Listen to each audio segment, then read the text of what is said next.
Syndra, if it's available to him and it works with the combo, pick that up and be a huge force to be reckoned. We're talking about the lack of vision in the mid lane. Crown with a big roam up into the top. Sohan is going to have to win a 1v2. There's the unleashed power into the stun, and first blood goes over to Cuvée. All too easy, no MIA. That's the question. You can see Empty. There's the Chain of Corruption into the knockup. Where's the burst damage? Empty a little bit late to get there. Now Ambition making his way in. He does have that cast. There's the flash body slam into the exhaust. Going to be an easy kill for Samsung to pick up. Meganar on time. He should be able to survive. Okay, the flash with the Chain of Corruption. Should be a lot of burst damage coming out here. Flash from Cuvée and the collateral damage. Followed up by Teddy will mean the kill. Ambition getting here a little bit slow though. Will be exhausted and taking out double kill now for Teddy in the top lane. Disaster for Samsung. Great moves from Janair. Oh, he's so dead. Oh man, just taking way too much damage underneath the turret. Sohan, he was going man mode many times before that. People committed to the mid lane before, and they still can't do anything. Yeah, and this is what I was talking about. You're focusing on Ruler. You don't see the Syndra coming from the left side to burst your ADC down as if a crazy dive. Oh, look at this. Body slam into Kuzan. This is such an easy setup. Janair not respecting that flank. That's a double kill now to Ruler as the inhibitors here. And here. Oh, MT flashing away, gets locked up by that stun. Look at how much damage Crown does right now to this guy. Trying to be a hero, gets locked up against that wall. Follow up here from Crown, looking for the double kill with the stun, and there it is. That's going to be triple actually going over to Crown and the back. What a slaughter this. Just forget that Caitlyn was insane. Well, I guess they did. And look at this. Look at this. Bye-bye, MT. And you could eat up the Caitlyn. She had tower aggro. It doesn't matter. That's a double. Care about the third one. They can go for 3. Okay, they're trying to go for a combo here, but at the last second, Core JJ able to even up Ruler. That will be 2 kills going over them. A last-ditch effort that doesn't reach much of anything.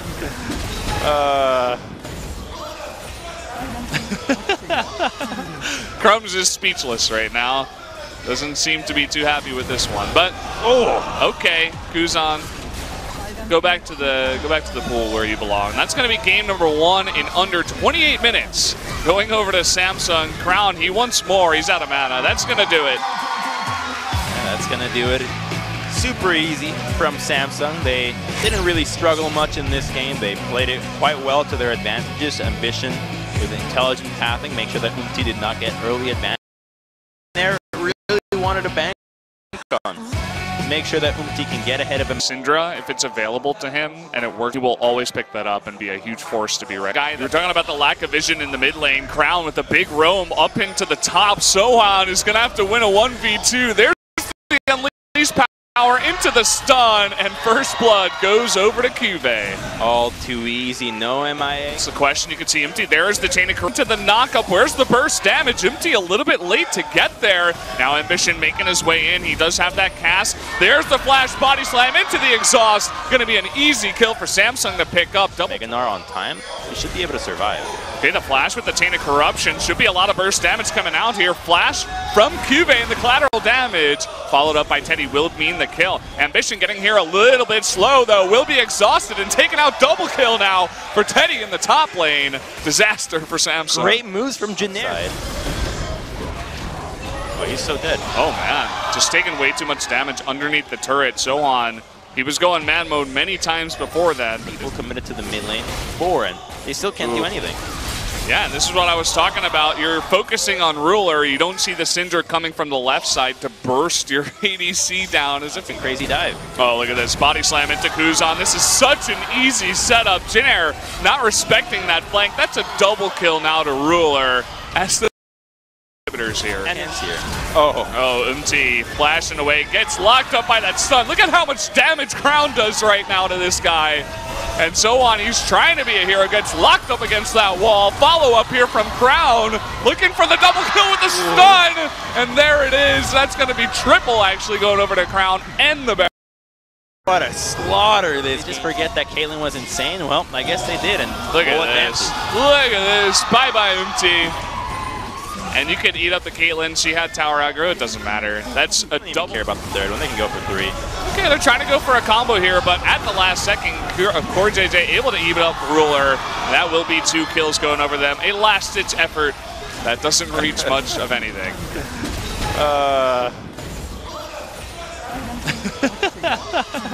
Crumbs is speechless right now.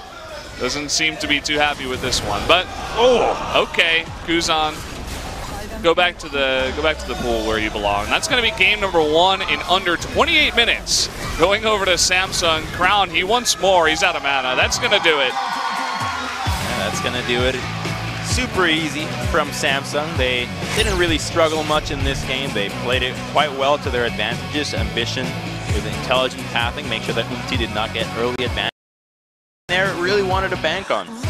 Make sure that Umti can... Syndra, if it's available to him and it works with the composition, he will always pick that up and be a huge force to be reckoned with. I mean, he's the guy. We're talking about the lack of vision in the mid lane. Crown with a big roam up into the top. Sohan is going to have to win a 1v2. There's the unleashed power into the stun, and first blood goes over to Cuvée. All too easy, no MIA. It's the question. You can see Empty. There's the chain of corruption into the knockup. Where's the burst damage? Empty a little bit late to get there. Now Ambition making his way in. He does have that cast. There's the flash body slam into the exhaust. Going to be an easy kill for Samsung to pick up. Meganar on time. He should be able to survive.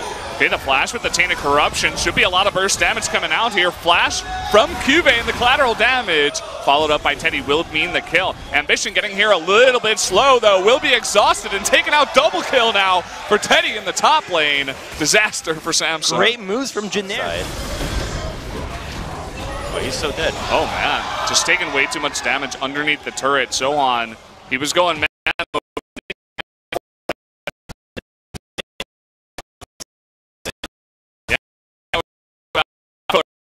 Syndra coming from the left side to burst your ADC down as if a crazy dive. Oh, look at this body slam into Kuzan. This is such an easy setup. Jinair not respecting that flank. That's a double kill now to Ruler as the inhibitors here. And it's here. Oh, MT flashing away, gets locked up by that stun. Look at how much damage Crown does right now to this guy. And so on. He's trying to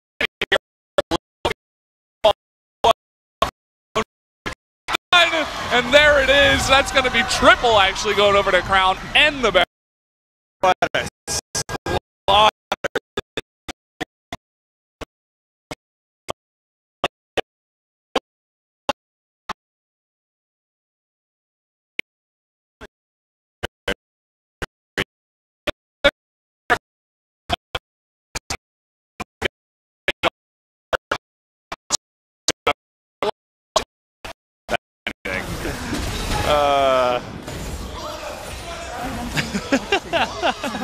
Crumbs is speechless right now.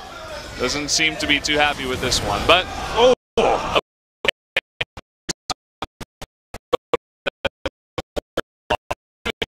28 minutes. Going over to Samsung. Crown, he wants more. He's out of mana. That's going to do it. Yeah, that's going to do it. Super easy from Samsung. They didn't really struggle much in this game. They played it.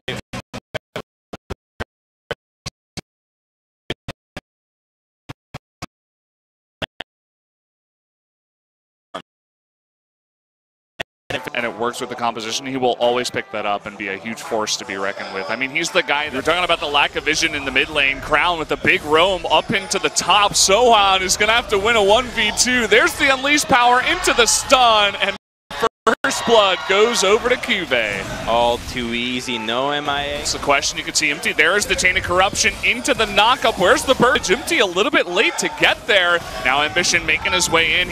He does have that cast.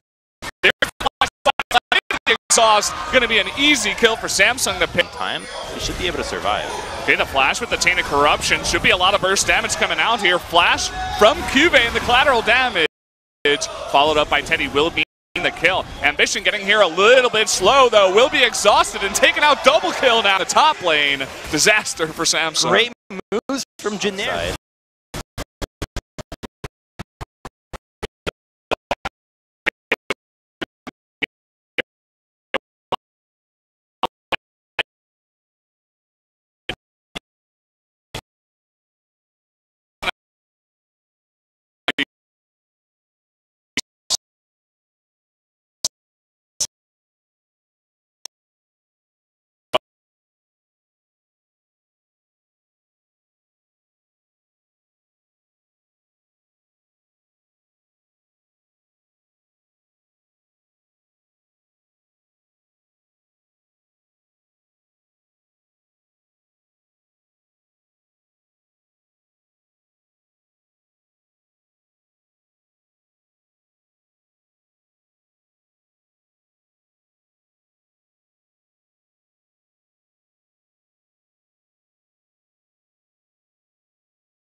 Jin just continues to execute the 1-3-1 that Samsung want to do themselves, this is going to be exactly into their hands. And now all their lanes get to get advantages. They're pushing out, and Akali's set to carry. I can't wait to see all the Akalis in Sure solo queue. Oh, the arrow misses Core JJ, but he gets pulled in after a small delay and does get picked off. So another kill. Nice rotation from Jin Air. Good positioning from Snowflower. And now they have control into the mid lane again. This means that Ixu can either rotate to mid through the red buff, get a steal himself, and denying the buff will put Ambition further behind. And now they're threatening the dive. Oh. I mean, we're about to see Akali come in here. Here we go, that damage, and the big taunt, and Umburo is going to pick up the Fiora. They're still diving Ambition. There's just no getting away from Rek'Sai Akali. Oh my god, I love this play from Jin Air. The composition makes so much sense. Everybody just reading each other, but they have no idea what Akali can really bring to the table. Now they're setting themselves up for a tier 2, and if Samsung get greedy, they're going to get hooked and die again. This is so fun to watch, actually. This combo, just this entire composition brings so much action. I think they took notes from what KT was doing, where they were playing Kha'Zix with Galio and Chen, so kind of use submarine-in champions that can get into the backline quite easily and get fights going. But Akali just takes it to another level. Her ranges and speed, and as well as assassination power, regardless of being isolated, is insane. And she's a level up with Gunblade. You got no chance, QA. Just casually tapping that that cannon, get some lifesteal, and yeah, you're just not getting away. She's the best champion with Gunblade, period. Nobody benefits more from that item than her. I'm curious what the rest of the build path looks like. Fiendish Codex is next. That's probably just going to be a Banshee's Veil. It's a great item to just be a little bit safe. Even though there's not crazy magic resist or magic damage on the side of Samsung, it does help her out quite a bit. Can also be a Zhonya's. The Zhonya's would make more sense with the heavy physical lineup that Samsung have. I mean, you can see they already have 4 Ninja Tabi. Yeah, so it's either Zhonya's or Banshees here. Probably the Zhonya's actually, not that Banshee's Veil, now that I think about it a little more. Makes it a little bit easier to deal with Stranglethorns. You know, before the knockup, you can just Zhonya's it. Oh, you kill Zyra before you even think about Stranglethorns. Well, I suppose if you get dived on by the 3 members. Here comes an attempt on maybe Juve. They can 2-man dive him under turret with heroic entrance. Okay, no control on mid, so don't do it. So Jin are looking to take their first dragon of this game. Funny, it's the same way that the dragons went in game number 1. Infernal to Samsung, Mountain to Jin Air. This dragon means that they'll be in a great position to eventually get a Baron. And by the way, Akali's excellent at taking out Baron. Single target, heavy damage, no need for mana as well as sustain. You can tank it a little bit for your allies. That was a weird piercing arrow from Ruler. He's like, remember me? I was in this lane once. Oh, he's not going to want to be remembered after Akali gets her hands on him. You ever played an AD carry against those crazy divers? Oh yeah, it's pretty gross. You just got to build Zhonya's yourself. I think that's the build. It actually is the ultimate defensive tool. Dodging out on so much damage. GA does not do a whole lot for you. And it is going to be that Zhonya's as he now picks up his Seeker's arm guard. And I believe he's strong enough to 1v2 Ruler and Core JJ right now. So what do you think about the Thorn Mail for Kuzan? I love it. Remember that the magic damage really just comes from Core JJ and Ruler's Blighted Quiver. So not too crazy. And as long as armor continues to be the trend for Jin Air, then Samsung will need to be spiking a little bit harder when they start getting those late game piercing itemizations. But that just means that the rest of the Jin Air squad, such as Teddy and Umti, can catch up and start dealing some crazy damage. And Umti's no slouch right now, however. He's still at 4-1-2, but going with a pseudo damage build. I really like this one, the Dead Man's Play with the Warrior's enchantment. Warrior is really the only thing to go on Rek'Sai right now, as our damage did get changed, but the Dead Man's fits the theme of a bruiser and not somebody that's trying to be an engager or a tank, just trying to deal damage into a fight. isolate some targets and get some knockups. Okay, sitting on a ward. Ambition is going to be knocked up. He does leap away. And here we go. Down 2 levels is Kive right now. You just cannot escape. You have to charge away. And that's about it.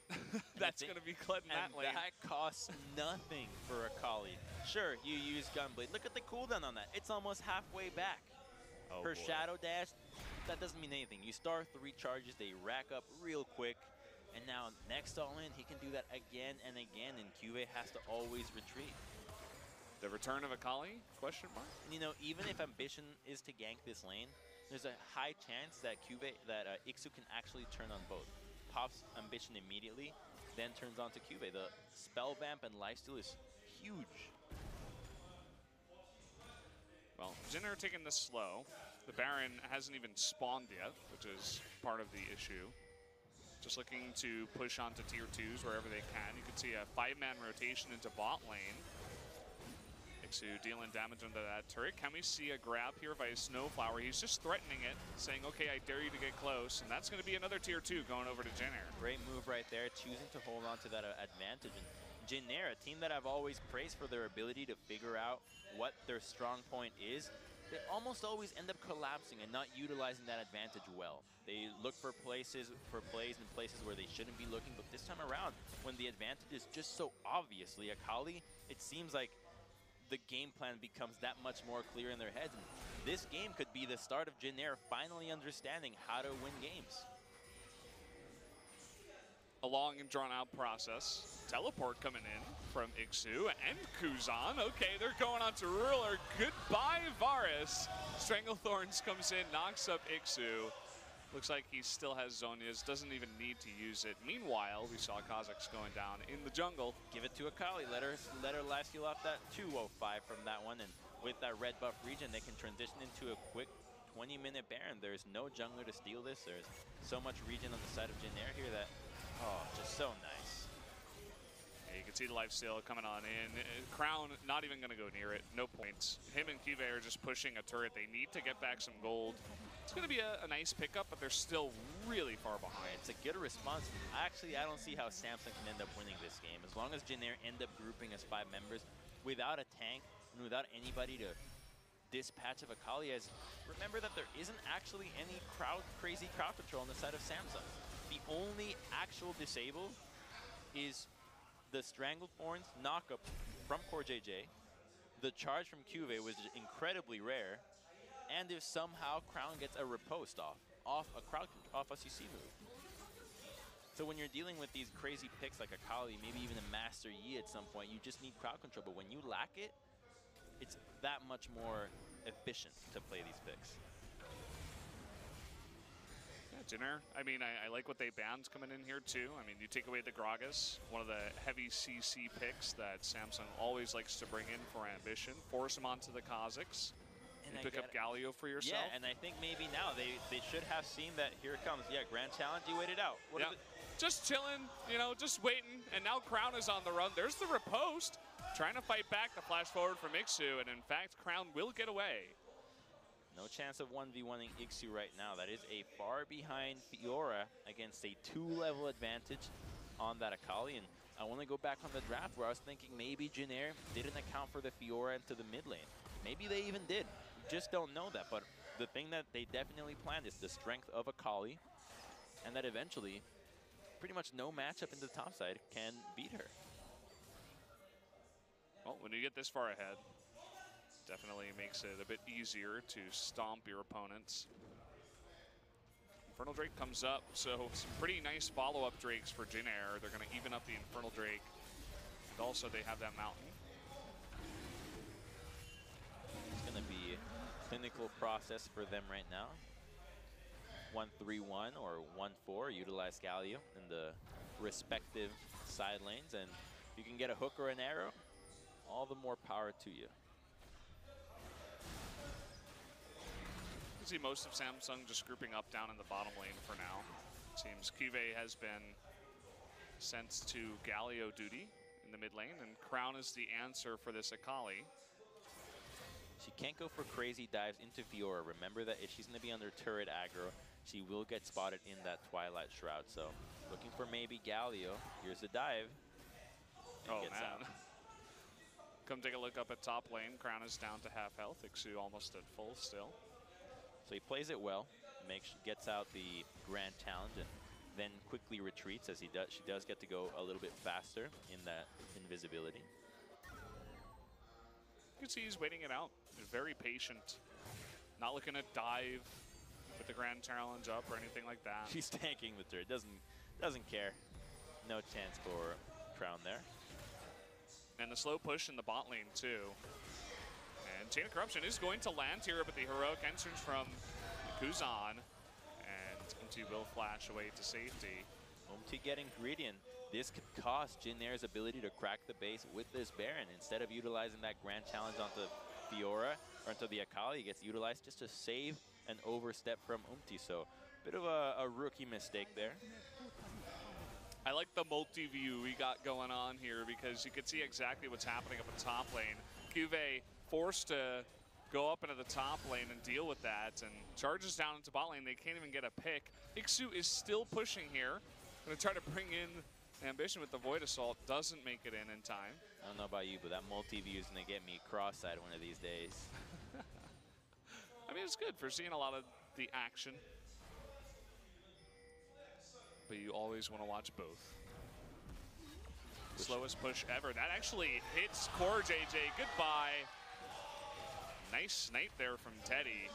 And they will be able to pick up that turret off the back of that. Should be inhibitor down in bot lane. Meanwhile, a dive onto Ambition. Goodbye. Yeah. Ixu now level 16 Akali. What does he think? That Crown's just not fighting him for the fun? This one's all over now. Akali's just so fed. Lifesteal's off the wave, and what's Crown going to do about it? That's going to be near full HP already. Well, he's going to try, but you can see he's edging towards his turret. And meanwhile, the rest of Jin Air is rotating on over. You were talking about the clinical process. Looks almost as dominant as Samsung's game #1. Yeah, 2 kills, 2 turrets, actually in a similar game time. So both teams just walking all over each other. And a bit of a cocky draft from Samsung, but Jin Air had their own game plan. God, they executed just so well. It's really a beauty to watch, and you can see the potential from some of these mid-level teams. And it's a totally different Jin Air from what we saw in spring. There's a reason why earlier we were thinking, wow, Jin Air is going to be such a crazy team to watch. Are they really putting up this crazy of a fight against some of the teams? When they played Longzhu, they actually took them down. That's when we were thinking, wow, Jin Air has a lot of potential. And now here comes a great arrow onto the back of Core JJ as soon as he used his root. So he basically CCs himself, and the arrow comes right at the exact same time. So he can't use any sidestepping moves, doesn't even use his flash, and ends up dying. And that's a 2 inhibitor advantage for Jin Air. Only the mid lane remains, and all they need to do is push once again, and this one should be maybe even faster than Samsung's. Well, they got to end it in a minute. Can they do it? 1 minute. Guardian Angel on Teddy saying, okay, you can try to dive me, but I'll come back. But yeah, nowadays, but definitely be focusing on that super late game. Interesting to see those 4 bot lane bans. So they're targeting out the Xayah, make sure that she doesn't have a great laning partner. So the good bans coming out so far, but Samsung now, they have to consider Kennen as a flanking possibility. So Engage has been selected for Jin Air, and they still have the support to add even more value to that. So if Ruler goes with Varus, it's going to be so much emphasis on Cuvée to pick a good carry. Renekton can work, even though you don't expect him to be a crazy carry. We have seen many games where they just pop off and obliterate the squishy champions that we have from Jin Air. Oh, no, come on. Yeah. Just go Come on, man. Let's go with the Renekton, easy peasy. And while Kennen can be a lane bully, Renekton can farm safely into that matchup. Obviously, as the game scales out, Kennen will have a bigger advantage, but Tahm Kench makes the most sense here against the likes of a Varus and the Gragas. You can easily just devour anybody that gets singled out, and it's going to be a good laning partner against the Braum. So Jin Air with a good draft so far, and I think that both these teams have finally gotten out what they learned from Game 1s and Game 2 and picked accordingly. This is what we expected, a all-out close matchup in Game 3, and I think that's what we're going to get. Yeah, I'm definitely favoring Samsung a little bit more. They've shown some better results. They are on the blue side. We've seen what Crown's Karma can do just for supporting his team. Generally, you know, we see him on those more late game type carriers like the Victor, like the Orianna, but using that Karma to great effect. Obviously, Ambition gets his Gragas once again. Ruler has played Varus pretty much every time that he doesn't get Caitlyn, so obviously a huge comfort pick there. Varus, I think he is actually the most picked champion out of all the champions in League of Legends in LCK so far. And you favoring Samsung in the draft makes complete sense. You got Karma that has so much pushing power topside. You have Renekton as well, crazy early game bully, and then Gragas, who's got great setup. When you combine it with Braum and Varus, the possibility of flame making from Samsung is through the roof, while Janair relies so much more about getting that vision, getting into the jungle, and surprising Samsung. Because they don't have that crazy power, they're much more susceptible to getting ganked. Taking one last look at the lineups here. The late game from Samsung is going to be bonkers. The 5-man group, when you have all these shields and heals between the Athene's Holy Grail and Q and W or passive from Gragas, is going to be just so much. And that Q was from Renekton, whereas Janair lacks a true tank. So they're going to have to be getting ahead early and quickly. Otherwise, they will be mowed down by the death ball of Samsung's comp. Yeah, definitely a lot of pressure here onto Janair after showing like they had in game number 2. So let's jump onto the Rift for game 3 and see what they got.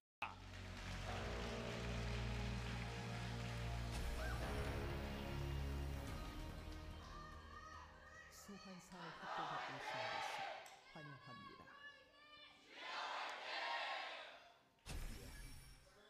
Will we see action from the get-go? Nope. Already a ward is put down, so I will be safe. Yeah, 7 seasons into League of Legends, they have done a good job in minimizing the crazy snowball that you have off of level 1s.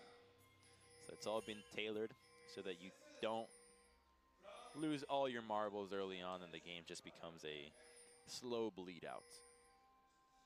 It all happened with diminishing the value of the early kills, the experience that they give, the timers at which camps spawn, just so many elements reduced into that. The trinkets so that everybody has those wards starting out. And we're going to see that pause to remind us that this is hype. Yeah, the huge reminder, the pause. Have you tweeted it out? That's what it should say. So it'll give you time to do exactly that. Oh boy, someone just sprinted across the arena. We're getting the cameras on Ruler here, but nobody's dealing with this computer, as it seems to be an issue on Samsung side, although now someone's charging into the Janair booth. Okay, so it's a Janair pause. Seems to be sound issues. Perhaps Ixu. He went too hard on the Akali, broke his headphones. Well, some players out there say that they play without sound. You're wrong. You need to play with sound. You're just wrong. You are wrong. You cannot play this game at the highest level without sound. Therefore, you must play with sound, as there are so many auditory cues in this game that allow you to experience things before they end up hitting you, and it's absolutely necessary. Also, don't play with music if you want to improve them. Those are some wicked headsets. What is... It's like Tron is in his ears. What is that? Technology. So enthralling. I was looking into the monitor, but unfortunately the game has started again. Oh man. We can't lose our eyes in his beautiful headsets. Looks like another similar kind of leash here. It's very, very common nowadays. But you get Karma. God, what a beautiful leash right there. Hits you with the Mantra Q to top things off, giving you that extra help. And the bottom lane just, man, don't you wish when you jungled you got so much help? And Janair, they've read the book, they played accordingly, they pushed the wave, and now they're going to actually get to deny some creeps. So great level 1 there from them. Oh, here's Gragas though. Yeah, and they land the Winter's Bite. Snowflower forced to exhaust here. Can they actually get a kill is the question. Trying to get on top of Snowflower here, forcing that, and there's that easy body slam. The heel though coming out, and the last auto attack, First Blood, does go over to Ruler. A good order of Formaggio there for Jinair as Gragas gets a level 2 gank onto the bottom lane, and doesn't have any real advantages to get out of this as his route is not in that position to invade. Teddy with the leash here on the ground for Just so next level. One reads the other, then they do a counter read and go for a level 2 gank right away. Could have all been salvaged had they not gone for the extra trade when they came out of the tri-brush. Not respecting that Gragas from the jungle. They still have their flashes between Braum and Gragas, so they can easily revisit bottom lane and pick on Snowflower. And the Tahm that is behind is an easy target, as so many times you want to see him be the one that you focus down. But if he's even, he's a little too tanky. But when he's behind, you can pop him in a breeze. Trying to make use of that isolation here on Kha'Zix. Ambition will spot him. He doesn't have Smite, but doesn't know this. Here's Karma, though. Okay, so wisely he backs off, lacking pressure in the mid lane. Nice trade here from Kive. Can definitely be rough to deal with the Kennen this early on as the Renekton. You can see even getting stunned, denying those creeps underneath the turret. And the thing is, that lane shouldn't be this bad. But you wonder, why is it that Ixu just was able to play so damn far up? Well, the second they commit to that gank bottom side, Ixu knows that he has so much time before Gragas makes it back to the top side, so he can commit 1-2 minutes of just being relentlessly aggressive, and Renekton knows there is no follow-up, and that opens up a window for Renekton to be bullied in. He takes the Scuttle Crab there. Looks like both these, or no, Ambition did have the Smite, but didn't want to use it. Unless it was, maybe a second away. Yeah, it's just a Scuttle Crab in the lane that you know Renekton's not going to get, though. So not a huge deal. He'd rather save it for some more experience by going into that Raptor camp. Finally uses it, and we'll see where he chooses to use it next, as he has one shop in with that Hunter's Potion. Looking for the other Scuttle Crab, I suppose. Don't tell me he's going to smite that other Scuttle Crab. No, he's just saving it. Doesn't feel comfortable going into the blue side here just yet to get a gank, as bot lane and mid are pushed in, which means that they can respond quicker this time around. It'll just go down on the ground, or the Krugs. Kive doing a better job farming underneath the turret this time around.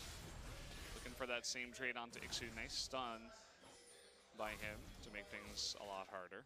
I believe we can tell what Jinair's game plan is going to be, and it's all going to be on Ixu. They had a great way of enabling him and allowing him to use his advantage to a snowballed victory, and now that he's got a significant CS lead into the top side, I expect Jinair to use that well. Braum waiting silently in the brush. Can't get anything going here against Ruler. They knew he was nearby, as there was a small support fight for that blasting plant earlier on. And the teleports do get used between Ixu and Crown. So now Kive, he'll likely have to use his. He doesn't want to fall too far behind in the lane. He knows what happened last time. A misuse of teleport into the bottom side ended up being a huge advantage for Ixu's Akali that resulted in him falling behind in CS and levels more than he could have ever imagined. And that really snowballed Akali out of control. And with another ninja that can get out of control so quickly, then you got to respect it. Kive actually getting turret aggro forces the slicing maelstrom from Ixu, but he can slice and dice his way back to safety. Ambition coming on in here is going to run into Umti, forced to flash the wall. The insta-flash from Umti, looking for that follow-up kill. What? And there it is. That's the same thing he did last game. Remember game 1? Where Ambition goes in, body slams over into Krugs, gets collapsed on right away. Did the exact same move, and the exact same collapse happened. Well, it wasn't Ixu, Umti was there, which would have happened in game 1 a couple of seconds later. And he does so and ends up giving a kill away to Kha'Zix for free. And I guess we're going to look at it again. Here he goes. Yep. Oh, boy. Whoopsies, he's drunk. He's not really sure where he's going. Is that my house? I thought that was my house.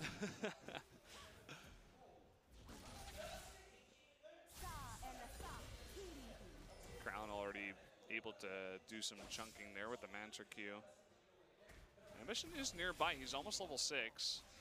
And luckily, he's Gragas, so he always has playmaking opportunities. It's just that the way you play him when you fall behind means that you gotta be a little bit like Rek'Sai now, where you're not a tank. And a behind Gragas is definitely not a tank, so he has to be playing extremely cautiously. And he might have a window of opportunity here on the mid lane, because while Kuzan does have blue buff, he is at half HP. He's got the health pot ticking, but you can see just how carefully he's taking this. Nice dodge on the Mantra Q. Gragas still going for just full clear right now. Looks like maybe he wants to... Let's see where he does go. Will he just go recall or go for a gank? And I think this game is actually about to take the turn where we saw Jin Air play against Ever, and they stalled out the game after they made that crazy bots play into the bottom side where they lost 3 people, and then they just stalled out until 50 minutes. And I think, unfortunately, that might be the plan that they want to go through right now. Now that Ambition is behind, they recognize how quickly Jin Air was able to snowball last game, so they obviously have to give them respect. And if they just stall out to super late game, the death ball will be more than a match for what Jin Air can pack, as Kha'Zix's late game is not really a big threat when you don't have targets that can isolate individuals and not a main tank to be the initial soaker.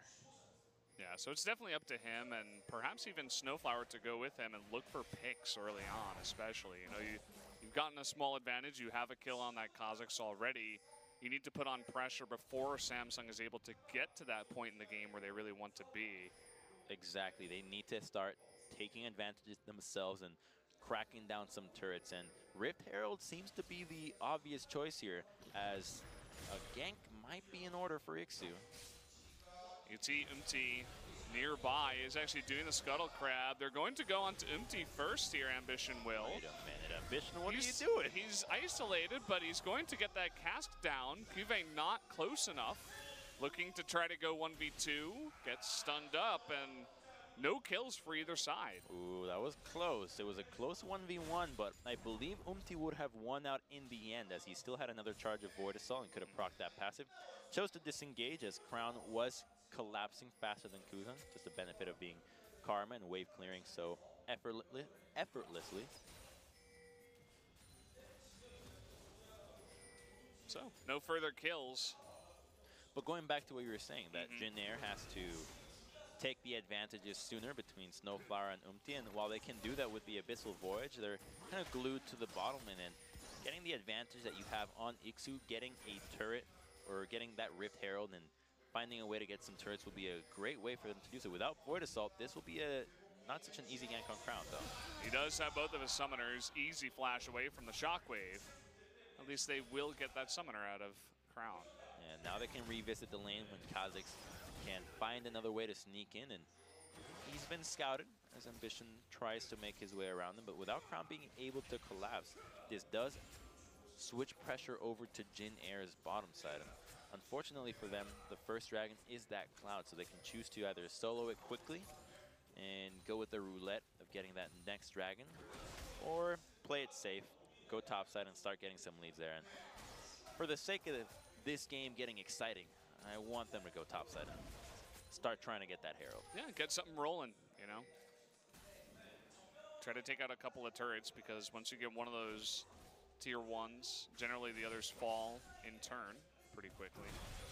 Their vision is insane around that red side. Double control in River, 1 at Dragon, 1 at the Pixel Brush, and then triple green, 2 at Raptors and another 1 at red buff. So Kuzan's very telegraphically hugging that side of the map, but without control, this gank on mid's not going to work. Yeah, I mean, really, really nice ward placements by Samsung to get around those control wards that are pretty shallow, as you mentioned, especially for Crown. Just backs away. Oh, he's going for it again, but he's got vision. He knows it's safe to do so. He's got tons of warriors around him ready to go, and even Crown motioned to the top side to look for this assist in case Ambition were to be in trouble. Okay, here we go. Ixu pushing on in.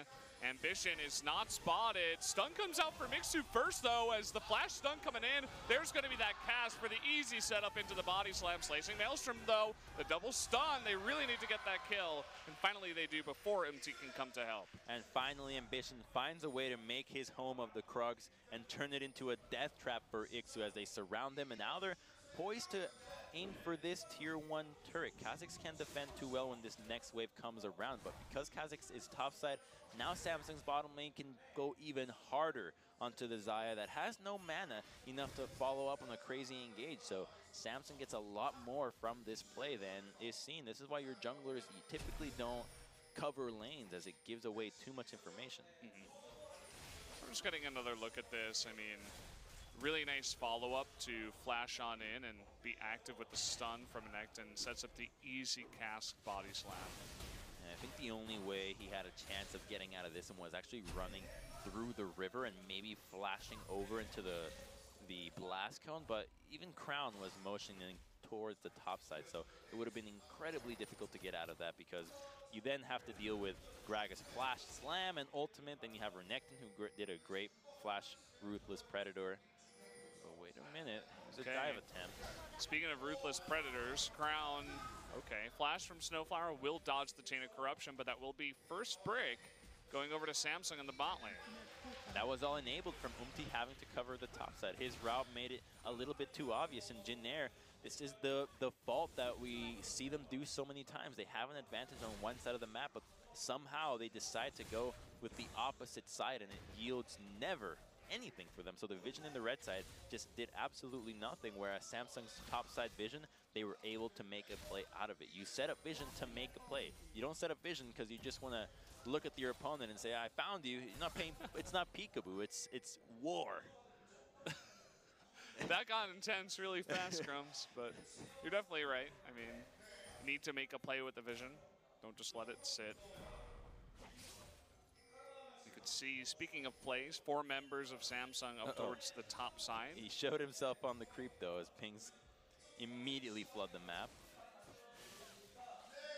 Looking for a counter here. Oh, God. Xayah even making her way top. Here comes Tom Kench. Snowflower's in range. Okay, Abyssal Voyage, where's he going? Behind Cuvée, they want the kill onto Renekton. Secret Agent Ambition. He's out. He's just getting out with that recall. No one checks the brush. What? Okay. All right. The fat man in the brush cannot be spotted. And that does mean that the Gragas is not in position to defend, but it is okay. Nice wave clear from Cuvée.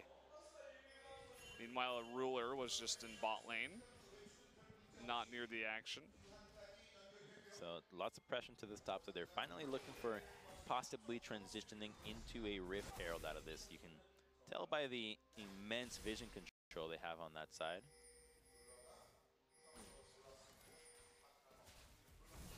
Yeah, and the fact that everybody is moving up towards that direction as well. Both of these teams really want to put the pressure towards that big objective. No one really cares about the Cloud Drake. Yeah, this could be one of those games where dragons are not taken, and it's what initially was suspected when the rework came around, where you're thinking, well, why do I want the Cloud Dragon if it's the first one? Do I really want to invest so much effort into this bottom side of the map for potentially getting a game with only movement speed early on? Not the biggest advantage, and ever since Rift Herald actually became a worthwhile objective of immense proportions, it's completely understandable for teams to either utilize this early dragon to just get a fight going, or simply ignore it for the entirety of the game and just go for Herald and go for towers. Looks like maybe Umti is thinking about it. He's hanging nearby looking for the Scuttle Crab. Cuvée will challenge. Umti doesn't look comfortable to take this, especially with Ambition coming on in, and he gets close enough to get stunned, but will leave the way. That's just going to be the Scuttle Crab taken by Samsung. He's just wasting his own time there. The more he continues to show, the worse this bottom lane for his team is going to go. Samsung's Ruler and Core JJ can continue to push and harass from afar, and now that Karma is joining up, they don't have a way to engage into this dual lane. Looks like the Karma just went top, cleared a ward, and headed back towards mid. It's the nightmare that is mid lane Karma. It's just push, push, push, assist your side lanes, and then when the team comes around, you just speed up everybody, and Ambition's not going to be in trouble here. What about Ixu, though? Does get the double stun on both of these members. Is a bit squishy. Here comes Umti and Kuzan looking for that shockwave. Can they actually land it? Really just trying to bait it out. They do get the double flash, which is quite nice. Here comes Crown trying to get that leash, that tether onto Kuzan. Stun lands up to Umti, and a huge chunk from the Karma Q with the Mantra will pick up the kill. Oh, this is just not Umti's game today. He's being so off by showing himself so many times, and picking up fights that are just not worth it, while Orianna can collapse quickly, and she does so before Crown. He ends up making it. They try to look for that shockwave, but intelligently they flash out of that shockwave together, and now the dual lane from Jinair suffers even more. You can see even the amount of damage that's coming out here. The Feather Storm in the wrong direction, just kind of really scared of dying, and forces even the exhaust out of Snowflower to keep himself alive. Anytime that Umti shows on the map, this is what's going to go down into the bottom, and it went down before, and now it's happening again. Kuzan's trying to collapse, but he doesn't have shockwave. There is no real danger of him, as Karma's shield can just get them out of that pickle immediately, and Samsung now taking this game a lot more seriously than game 1 or game 2. Really meticulous with the way they're playing this one. The small micro movements throughout the map. And we're getting a replay. Ixu in a bit of trouble, and Umti, they get the advantage with the double flash, but then you just have to back off and run away. But Karma gets there in time. He gets a little cocky there, getting in range of Juve to get stunned. He still had his flash, but you never expect mid laners to just do so much damage. And contrary to so many of the popular Karma builds, which we see with the Athene's Rush, into even an Ardent Sensor, Crown's all about that AP this time around, even more so than before. He's full AP Karma, and the damage you get out of that Mantra is insane. While you don't have crazy cooldown reduction to spam multiple, if you just make sure that you combo it when your team that is so heavy in crowd control ends up locking anybody down, you're guaranteed an immense amount of burst. Meanwhile, Rift Herald is picked up by Samsung. The very last minute, by the way, with Baron about to spawn. 5 seconds left. And even though it was spotted by Snowflower, nothing he can do. Umti, meanwhile, taking the opponent's Raptors. I always love when Rift Herald goes down right at the end. Just, I didn't forget about you. Still made it on the plane. There's that damage coming out towards Kuzan. Crown not holding back. They're looking to get onto Umti here. Chain of Corruption not used. But the danger in this siege for Samsung is that while they have tremendous poke, they can easily zone out between Karma and Varus, and even Barrels and Winter's Bite. The only way they can truly stop the wave clear is if they commit Unbreakable right as Orianna's about to hit the wave. That does open them up to get Teleport Game. Okay, here we go. First hit from the Rift Herald. Gonna head bash that turret. You can see the rotation from Bob, but Juve's here. Still not confident enough to stick around with the Rift Herald. It's an angry Herald thinking that turret's Italian. Oh, man. That poor footballer. One wrong move his entire career. You know when that happened? Well, I think he's a coach now. He's like a well-respected coach. But when that actually overdramatic for me.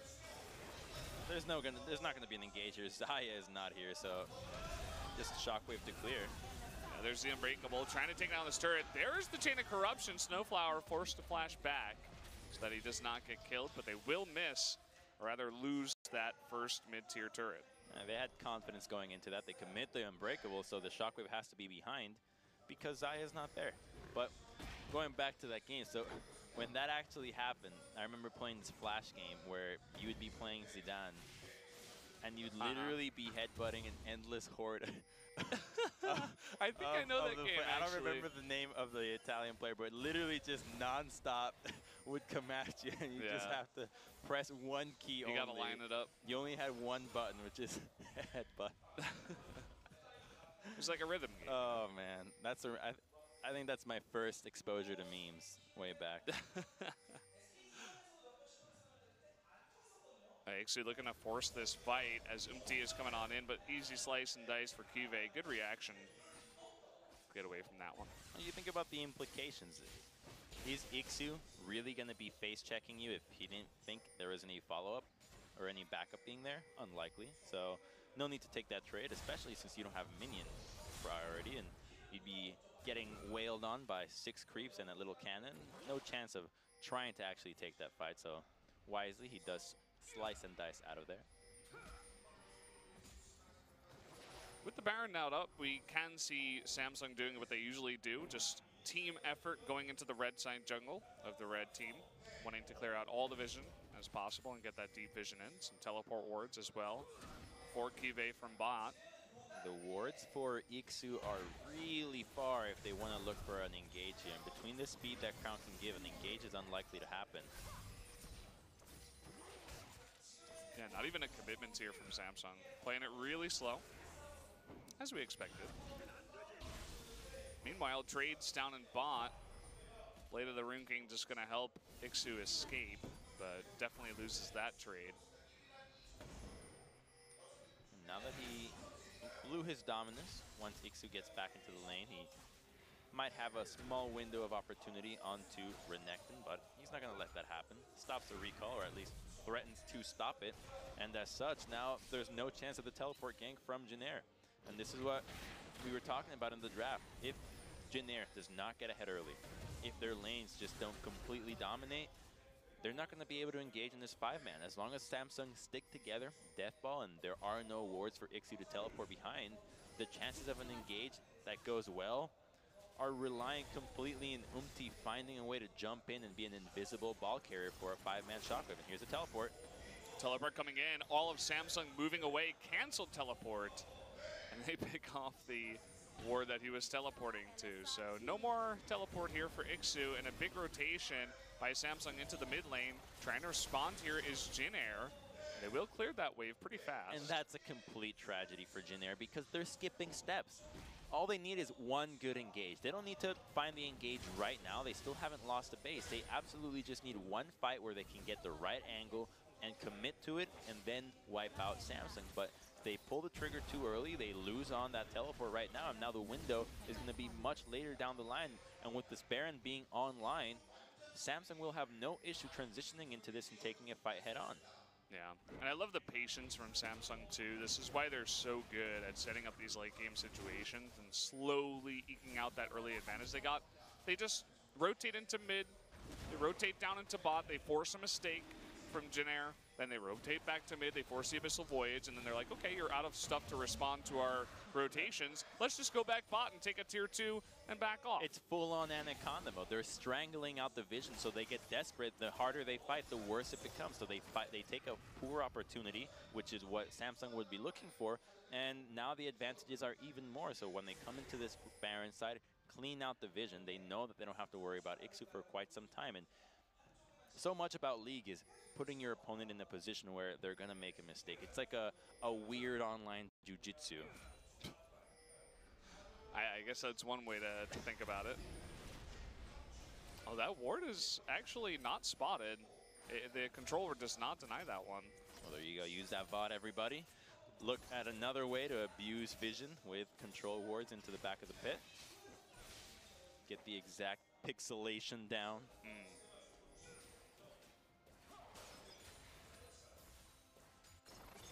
Well, we know these games aren't the most exciting. We've only had 4 kills in 26 minutes.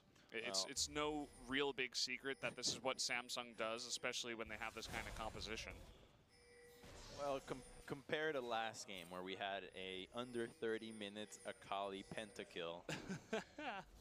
I guess it's kind of hard to follow up on that one. Yeah. Now they're going to have to commit 2 control wards to the back of Baron. But that does deny them the ability of getting more control into that red side. Slow and steady wins the race here for Samsung. They've just put Kive down in bot. He's got a small 1-level advantage on Ixu. And that slow and steady pace has now allowed Ixu's teleport to come back up, but they're not phased by it. Where the hell is he going to teleport? Just straight on, and trying to go straight on into Karma, Varus, and Gragas is not an easy thing. Ambition with the gymnastics on the Gragas. Forces the leap flash, body slam to safety as he got himself out of position. They're still trying to get control of this red side, but they don't have deep enough vision to feel comfortable rushing a Baron. Their Baron damage isn't very high between Karma and Varus, even though they have a couple of seconds, probably in 15 seconds, they could knock it down, but there is going to be that Mountain Dragon that comes up next, so they can decide to play it even later, and then the time that they can go for it becomes much shorter, and their vision, as in turn, can be shallower before they start it. I think that's definitely the play. It's going to be a while before that Mountain Drake does spawn, guys, so go ahead, grab yourself some popcorn, watch a little bit of TV, perhaps. Actually, it's like a kill. It's 28 minutes. Do some math here. You want to do the math? I'll let you do the math. It's about 7 minutes a kill. Okay, you almost did it again. Yeah. I learned 7 kills a minute. I learned from my mistakes. That'd be a crazy pace to a game. Not Samsung Jin Air, and this is what we thought would happen. Two teams notorious for their late game, and now here they're at it again, playing on that late game. Yeah, we got a little fight here, but believe the Root King will push Kive back. And I remember Samsung Jin Air last split in spring. It was even worse because Jin Air wasn't actually all that good. Yeah. Like, they would just delay the game. They wouldn't really play like Samsung and just sit back and farm and deny vision and really, you know, Anaconda, strangle your opponents. They'd kind of just get behind early game and then make the game take an extra 30 minutes. Well, so it was kind of hard to watch those two in spring. I have to say even this game is better than the spring games they had. Who else is going to carry on with the spirit of SK Telecom S, where Easy Hoon pioneered the 70-minute Ziggs games?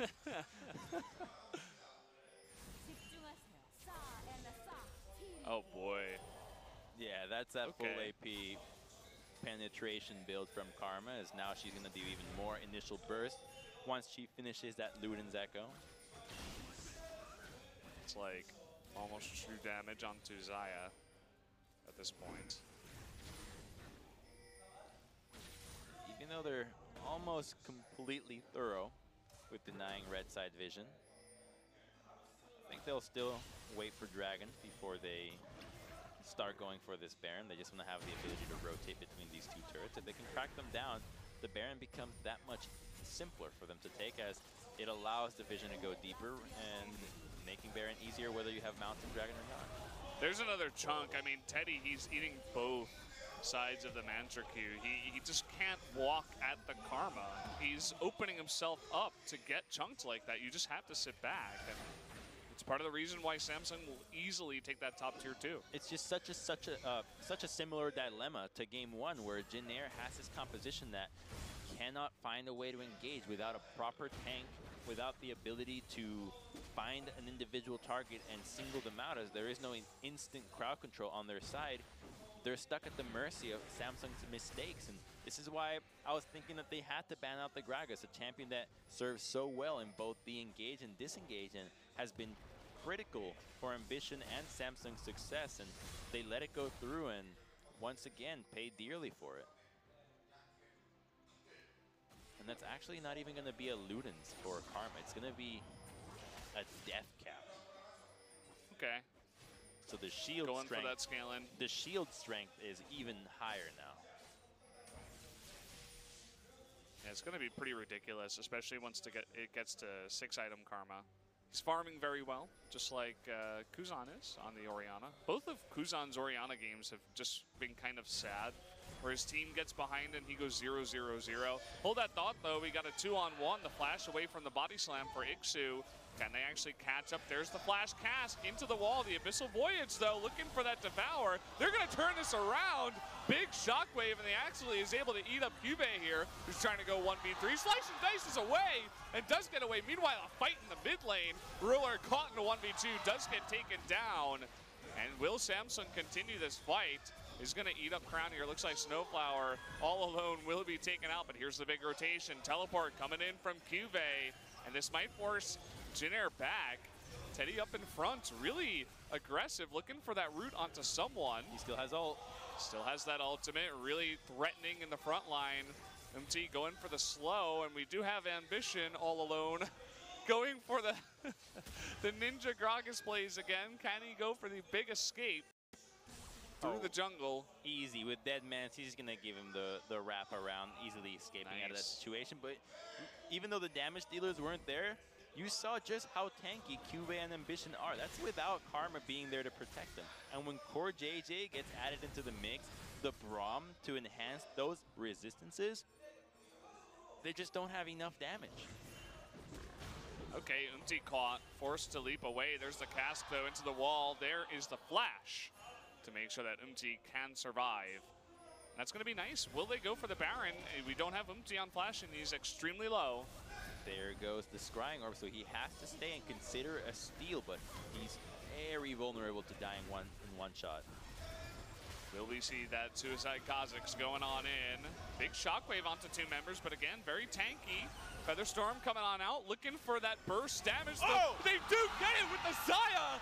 And the Kha'Zix jumping in, perfectly timed by Jin Air, and this game will continue. That gets blown right open. That Baron could be all they need. Now that they have the split pushing Kennen, this stalls out even more, and with Baron, they're a little bit stronger. This could be all that was necessary for them to actually have a fighting chance. And so well timed, but what was Samsung doing? They don't want to risk the 50-50, but they pull back at 1.5k with feathers all over Baron? Saying, here, you can have it. Okay, Cube, he's in a bit of trouble. Will get devoured. Can he slice and dice? There's the slicing Maelstrom. One form of that, but he will be taken out. And another advantage does go towards Jin Air. Okay, they're still vulnerable in the 5v5, as that was a crazy play. Remember that Ambition hadn't even based out of that crazy fight into the bottom side, but here they disengage. Just, you gotta finish it at that point. You gotta risk it. You went out that far, you go all the way. You don't half-ass it, so Jin Air pull the trigger immediately and are able to walk away with a nice Baron for themselves. This could allow them to crack one of the turrets that they have yet to destroy. 35 minutes in, 0 turrets have gone down for them. So much standing gold is just waiting to hit their pockets. Their investment is about to be a reality. Okay, Snowflower is going to be locked up. He is slowed for quite a while. Big shockwave, but the knockup from Braum here. Snowflower in a ton of trouble. Looks like he will be caught out. It was just Kuzan being a little bit too greedy onto that tier 1 mid that leads to Snowflower's death. So greedy. So many of the plays from Jin Air have not been as a team. It has been individual plays, and while many of them have not worked, and some have, this is one of the ones that has not worked. The Snowflower gets caught out without flash. Oh, the chunk. Chunk Aaron to Kuzan, but he's still alive, still able to clear that. And look at Teddy, he's beginning to pop off a bit on this Xayah. He's getting really confident. You could see that Samsung is giving him a ton of respect, and Teddy is using all that room to try to make stuff happen. We have seen what late game Xayah can do, a champion that we don't really get to see go into that crazy late game, especially with similar builds. And this time around, I think this is the build that has been catching on, that Infinity Edge onto Xayah, the one that allows her to have that maximum amount of damage. And she doesn't have her Lord Dominix completed just yet. And frankly, even Lord Dominix might not be such a great addition. Both that one and the anti-healing would be effective, and she is going to be going with the one that mixes with the Immortal Reminder. It's just so much lifesteal and health back from the side of Samsung between Ambition, Crown, Cube, even Ruler with the mod lifesteal and Blade. It's a good pickup. Yeah, we definitely have a game here, guys. This is Ixu pushing multiple turrets now. He took down the top tier 2. This cannon gonna stick around with the Baron enhanced minions, trying to push that in. Will the cannon finish it off? No, actually the turret does live. It loses its juice right at the end. Okay, trying to escape. Ambition not finding a cask target. Teddy with both Summoners and the Featherstorm. Easy escape for him. Now the plan is having Ixu split push again, but the same problem that they encountered 15 minutes ago remains. How do you get a ward in the backline of Samsung and find a way to engage that they can't just use Inspire and run away from you?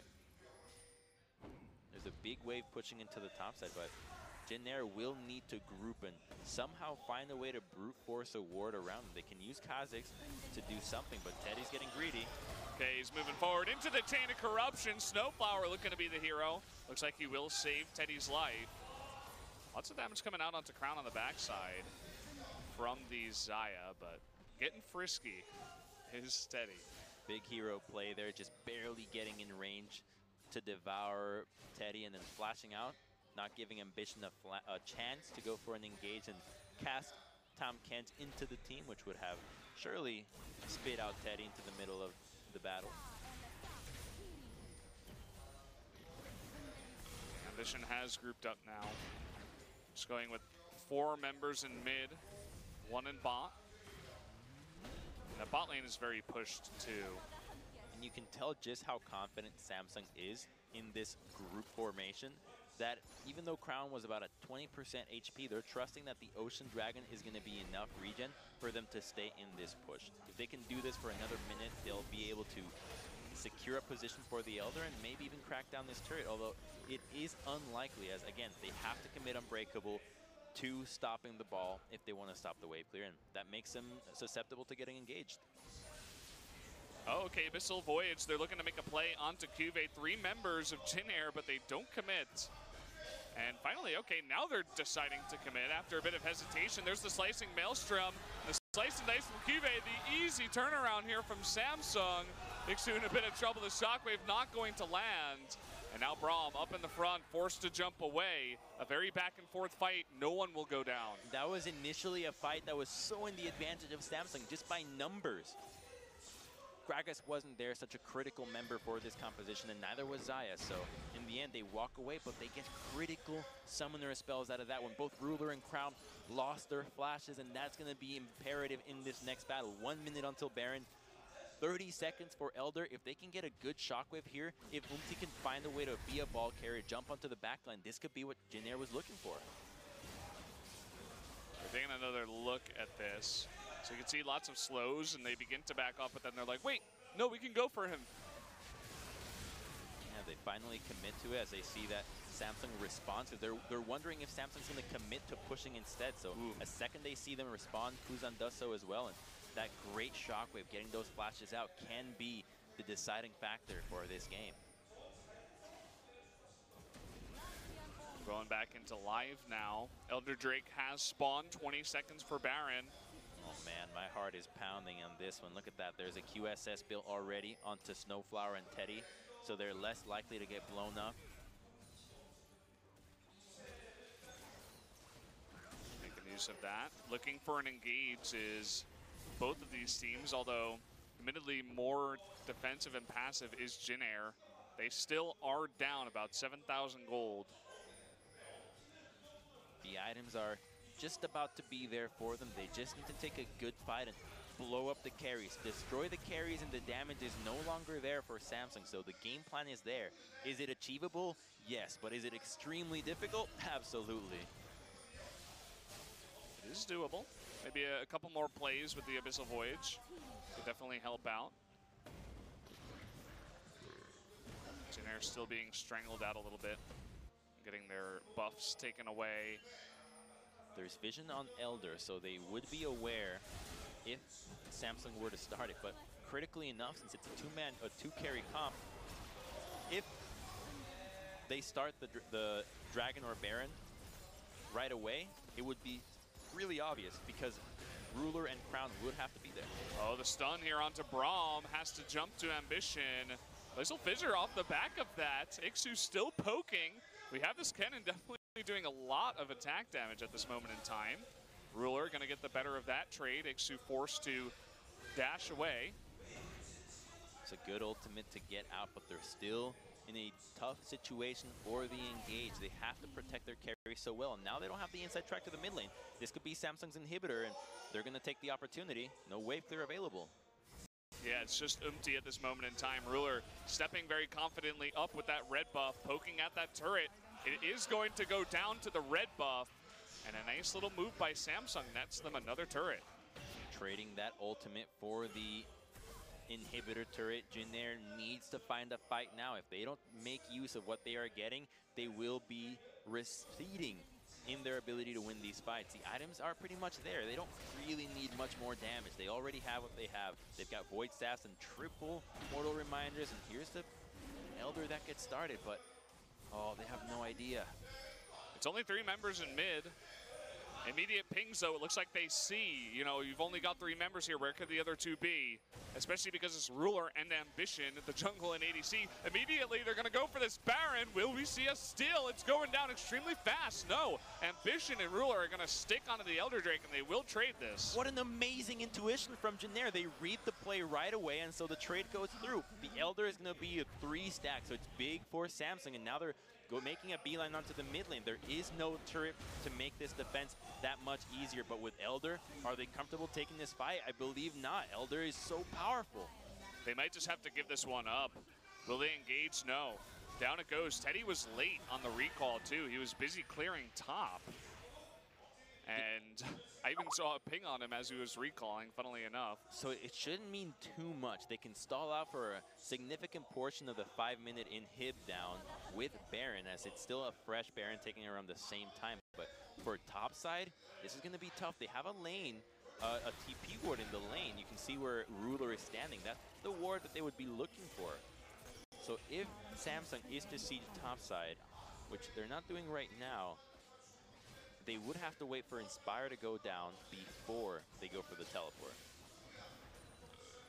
An interesting situation in the bottom lane because there's a massive wave pushing, and they were required. Someone had to go back and clean that up, or else we could have seen a lot of tier 2 turret damage.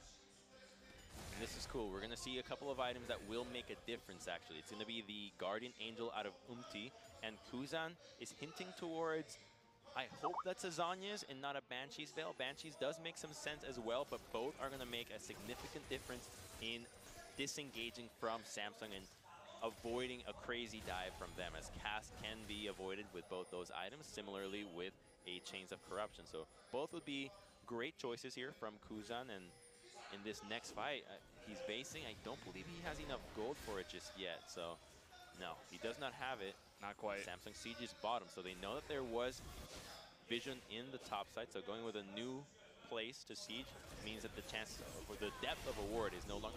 Ooh. Okay, I mean, we're here at full items for both teams. Chain of Corruption misses. Cask misses. Lots of ultimates down here for Samsung, but we see Ixu is still in mid lane pushing.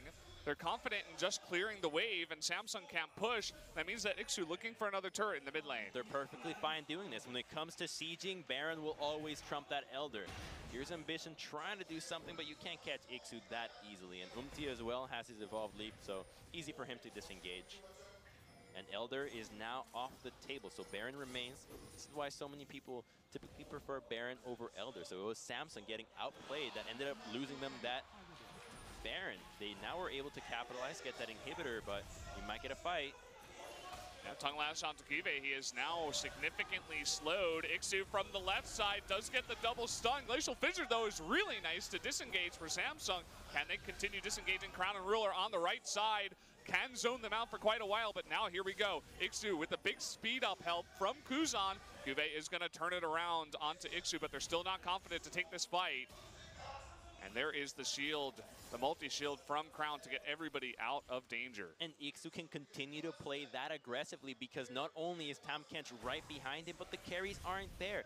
You know he's not going to die to Gragas and Renekton and Braum. He's so tanky, he's so capable of defending himself between Blade, Phantom Dancer, and QSS. On top of the Mallet and pretty much every item helps for protecting against situation. And now they're going for a siege, but this is risky as they don't have the best siege composition. Oh! They got Goose on there. but he does get eaten up by that Tom Kench.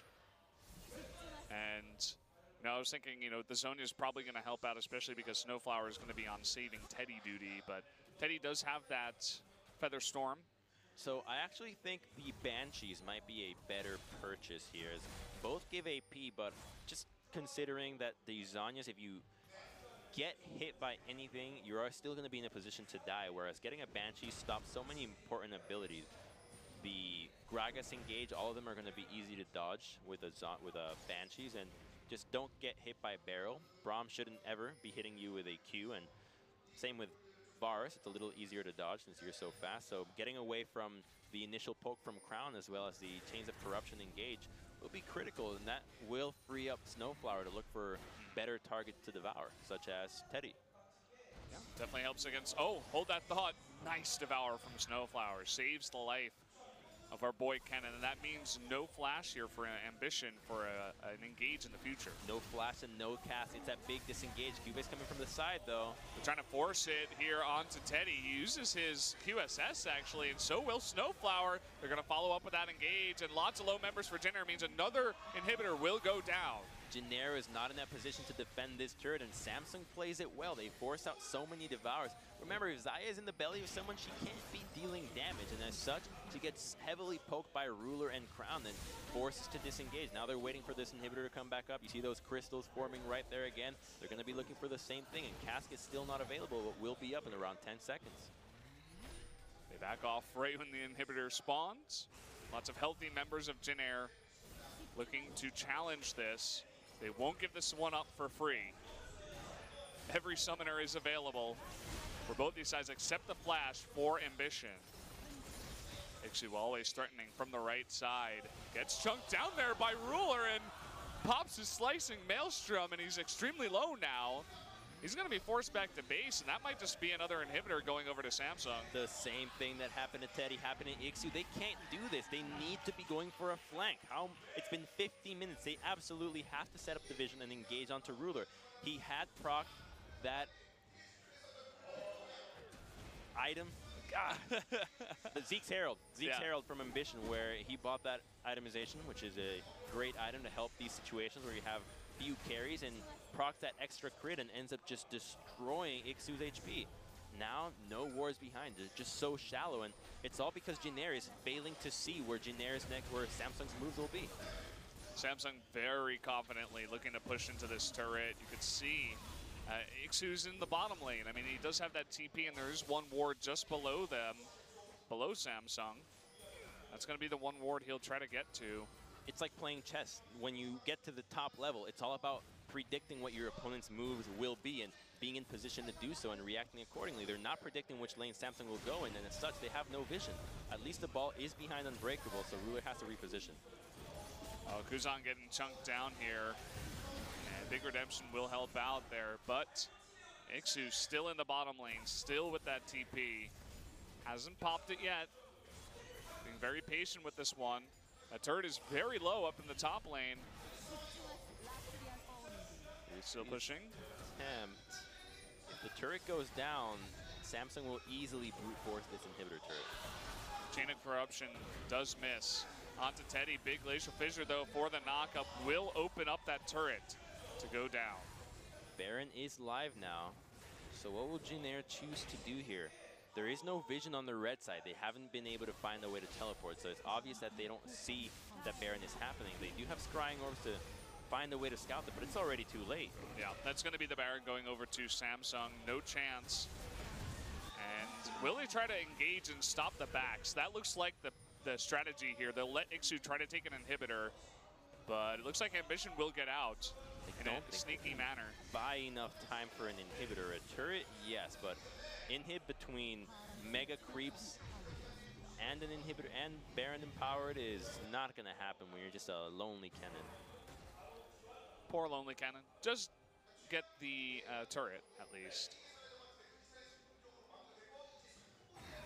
So, a very, very tense game here. Samsung does have... They do hold the reins on this one. Basically, just that one inhibitor is left over, and they have Baron buff now. And look at the itemization from Teddy. Selling out the boots, ends up getting a rapid fire instead, just trying to have as much range as possible, which is what the issue has been so far, finding a way to engage onto Samsung. And this is disappointing to see. They still weren't able to push into the red side and find a damn ward for Ixu to TP to. The wards are so shallow. Yeah, and that's not a, a support issue. That's a team. You can force a fight. Here we go. Inspires out. It seems like Samsung knows about this. They're playing very patiently. The big body slam onto Ixu does QSS, but does get devoured without doing much. The re-engage with the big body slam onto Kuzan. Down he goes, and that should be the end of this one here. Ixu getting pulled out. Teddy trying to be a hero by himself, and he will get devoured by Snowflower, but there's the stun. And Samsung trying to take out that inhibitor. All three inhibitors are now down. Cuvée looking to go for that TP on in. This will be the last two turrets. Trying to look for that kill onto Umti, but here we go. Looks like Samsung able to take game number 3. Will take a couple of kills on their way out, and down goes the Nexus. Playing to their compositional strength, they do so well. A little bit of hiccups here and there, but an engage that came out of Jin there about 40 minutes too late.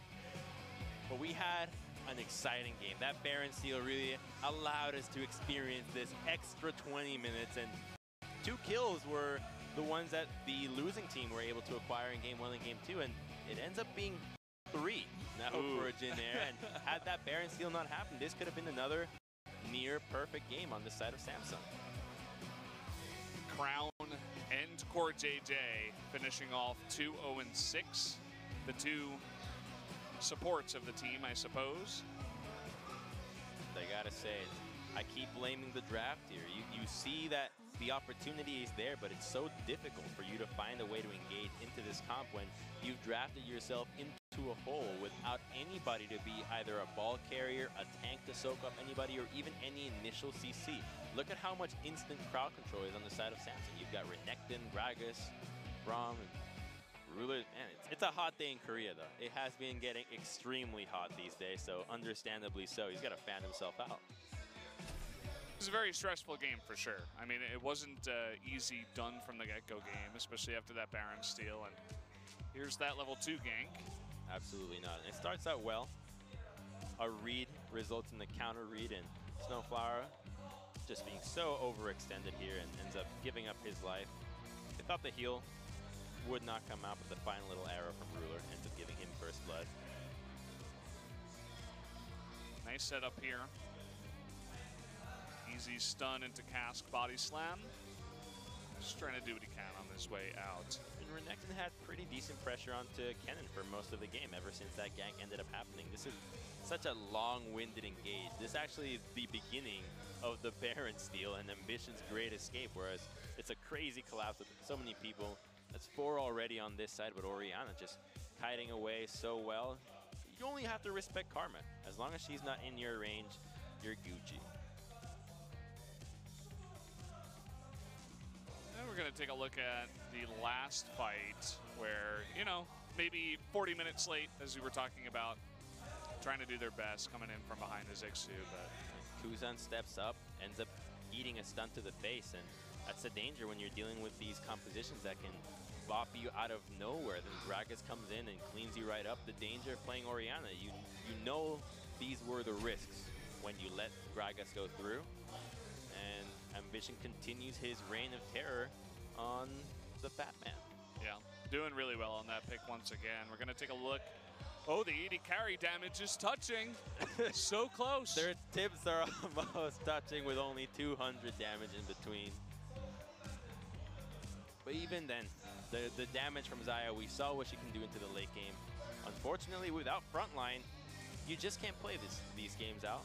You need such a immense foresight to be able to predict what's going on that Jinair lacked it, but we still got a great series. Yeah, so here we go, guys. We're going to go and talk to our MVPs. And I'll throw it over to our translator right now. So here we have Crown for the MVP interview.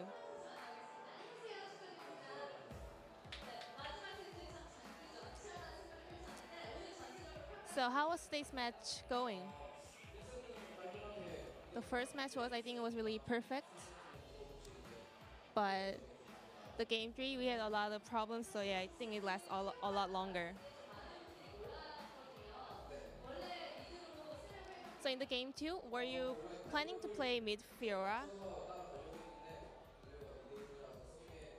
So I was trying to follow Galio with Fiora, and it ended up with mid Galio, so I played Fiora in the mid lane. So how was that Kali? I haven't seen her in the solo ranks and also in the scrims, so I was really nervous and also didn't know how to deal with it.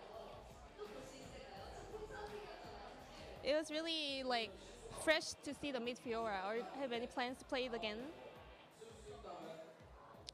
Well, if I get a chance, maybe I will. So we need more explanation on game 2 pick and bans. I think it's so close to our strategy, so I can't really make it specific.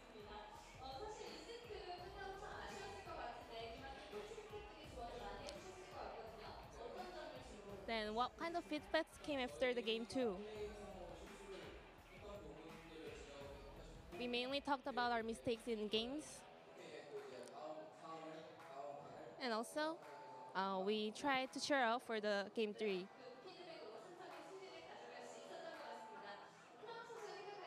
Then who would you like to pick for the other MVP?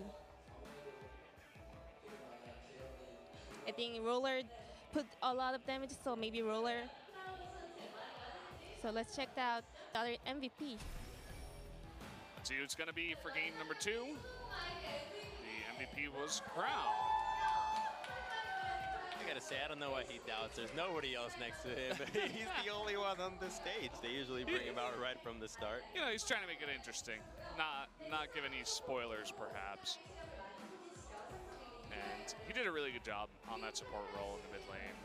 Always shielding the correct targets. Did a nice job just chunking down people with that mantra Q. So let's hear from him again. And it was you. What was the best point of the mid Karma? I think I have more utility compared to the other mids, so I kind of roamed a lot. And before the fight, team fights, our composition was better than Jin Air, so that worked quite well.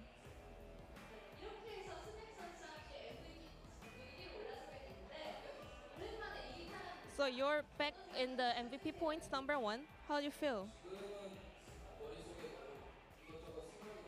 I have so many thoughts in mind right now.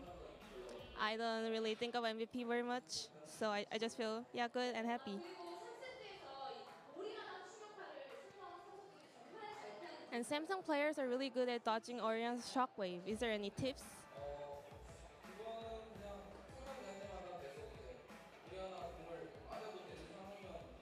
Well, we just try to stay alert, and in any situation that we can stay alive in the Orion's ult, we try to just get hit, but if not, I think we're really aware, so you always use our flash or dashes.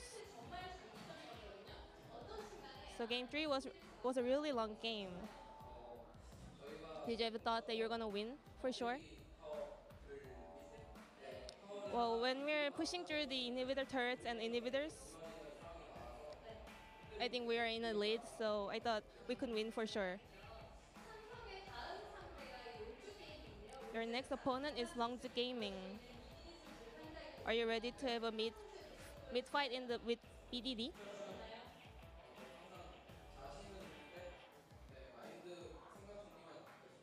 I'm almost confident. I just have to think a lot before the games, but I'm sure that I'm gonna be a really good player against BDD. Last message for your fans. Thank you for cheering us in this beautiful Sunday, and we always try harder to be a better players. Thank you. And this was the end of the interview. So there you have it. I'm also really excited for Crown versus BDD. What do you think? Who's going to take that one?